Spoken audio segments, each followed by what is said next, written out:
Hello, today we're going to talk about effective presentation skills. And while clinical skills are extremely important for the human services worker, it's also really important to be able to present your ideas and cases effectively to your fellow workers. Um, and just to be able to teach others what you know, etc. And these tips from this presentation will help you when you're developing your presentation for this class.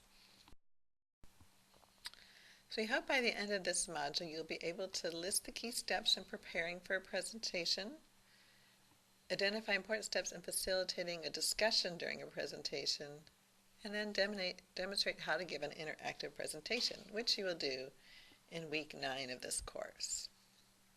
So what are the types of presentations found in human services practice? Well, there are the clinical demonstrations, so case consultations or case presentations, family conferences where you're presenting information to everyone present, workshops and teaching about clinical topics, educational groups for clients, and community meetings where you may also be presenting. On the administrative side, you will give presentations in staff meetings, at conferences, and other professional development sessions. You may give presentations to funders or to regulatory agencies. You may give presentations in court when you're called as an expert witness. But we're going to talk a little bit more about actually presenting, giving an interactive presentation. So we're hoping when you do your professional journey presentation this quarter, you will be interacting with the audience members who are listening. So as you're preparing for your presentation, you want to have a good understanding of who is in the audience. So for example, we have a continuing education program here at CityU for helping professionals. And before the workshop, I look at all the registration forms to determine where people have worked, what their experience is, and why they're taking the workshop. Because I want to make sure that we cover all the information that they need, and so having a good sense of who they are will help me to do that. What do you want them to learn?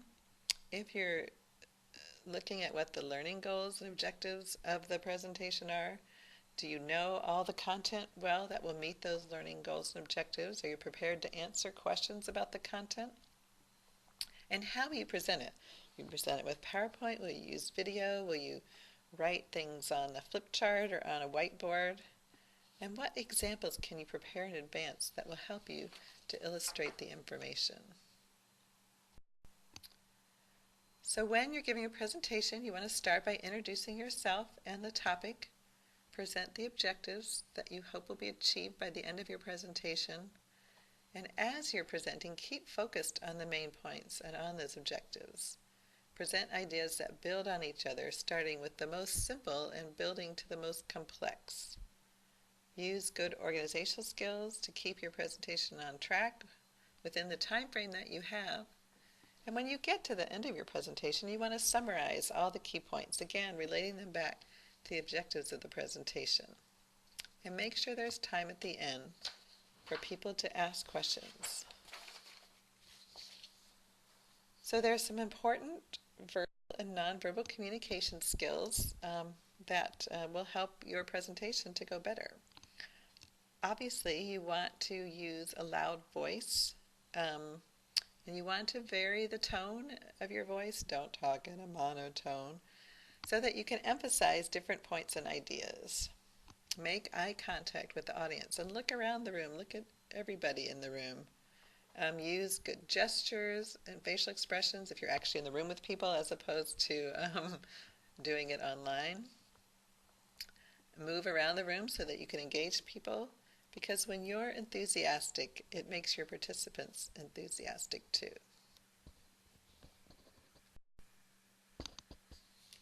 So how do you manage the audience? How do you get the audience engaged? One way is to use people's names when you're addressing participants, and that can be a challenge in a really large room. But when you have a smaller group, it's kind of good to go around and get everybody's name at the beginning, or have people wear name tags so that you can actually talk to people by their name. You want to use questions effectively, and we're going to talk a little bit more about that. And you want to be respectful when participants make comments and listen to them. Try not to interrupt them unless they go on talking for too long and not on task. You want to relate the content that you're presenting to the experience of participants and encourage everyone to participate. And be culturally sensitive about who is in the room and what their kind of levels of feeling are about participating in this sort of venue. So say you're giving a presentation and you've been talking for a half hour and the participants are very quiet. You ask a question to the audience and no one responds. It's dead silent. How do you stimulate discussion in a situation like this? Well, some ideas are that you could rephrase the question or ask a different question. You could try to find out why everyone is silent. Is it them? Are they tired? Do they need a break? Or is it you? You're talking above them or below them, or you're just not very interesting. You might divide people up into twos and have them discuss the question among themselves and then have them report back. Or you might do some kind of energizing activity to wake people up and then get back to your question. So asking and answering questions in a presentation is a great tool for providing interchange between the participants and the presenters, and even to get people talking to each other. You can use questions to help people focus on the key points of your presentation, to make the presentation more participatory and active so that people learn better, to provoke thinking, to clarify people's ideas, or even to determine what people already know. So you can ask questions at the very beginning, and then if people already know what you're about to talk about, you can kind of shift gears and talk about something later on in your presentation. So your questions should be clear, easy to understand, using plain language. They should be succinct. They shouldn't be multi-part questions. Just ask one question at a time. And don't ask questions to quiz people or test them or to highlight that they don't know what you're talking about. You want to ask questions to see if people understood what you were talking about, to see if you're on the right track, to check that you've been clear, to generate discussion, or to review information. We don't want to put people on the spot because people can get very embarrassed. And when you're asking questions, in general, ask the class as a whole. Only ask a specific participant if you know that they know the answer, or especially if you're having trouble getting people to answer the questions. When you're asked a question as a presenter, here are some guidelines for how you might answer the questions. First, you want to make sure that people feel comfortable asking questions. So you should invite questions throughout your presentation and even stop and say, what are your questions about this? It's a good idea to repeat back the question so the whole class can hear it. Sometimes people are very quiet when they ask questions and then not everyone hears the question, so your answer doesn't seem very relevant to them unless you actually ask the question again first. And you don't always have to respond to the question. You can redirect the question back to the group and have them help to answer it. That can make for a very participatory presentation. You should not show disrespect for people's questions. Don't pass judgment. There's no such thing as a bad question. Even if the question seems off topic or irrelevant, you should respond in some way before getting back to the presentation. You could say, well, that's a really interesting question. Why don't we talk about it after this presentation? Because I want to get back to the main topic that we're talking about. And as you're giving your presentation, look around. If people look curious or confused or bored, that's a good time to ask a question or to see if people have questions. Now, sometimes we get in a situation where a participant asks us a question and we don't know the answer.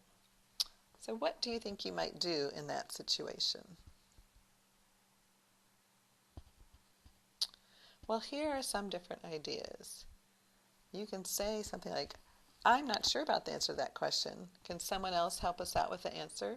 So you can throw it back to the audience. Or if you have the resource books in your classroom, you can say, let's take a look at the DSM-5.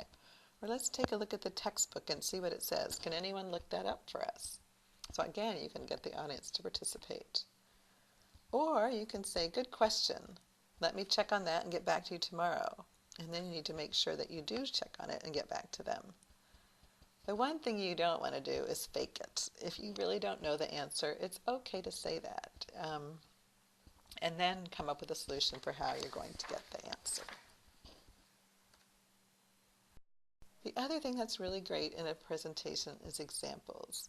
Case examples or examples from your own personal experience that will really help to make your presentation more interesting. You want to create a picture of participants of how they can apply the information you've just presented or how you applied it. Case examples should be typical of what people see in human services settings, not unique or strange cases that your students will never see.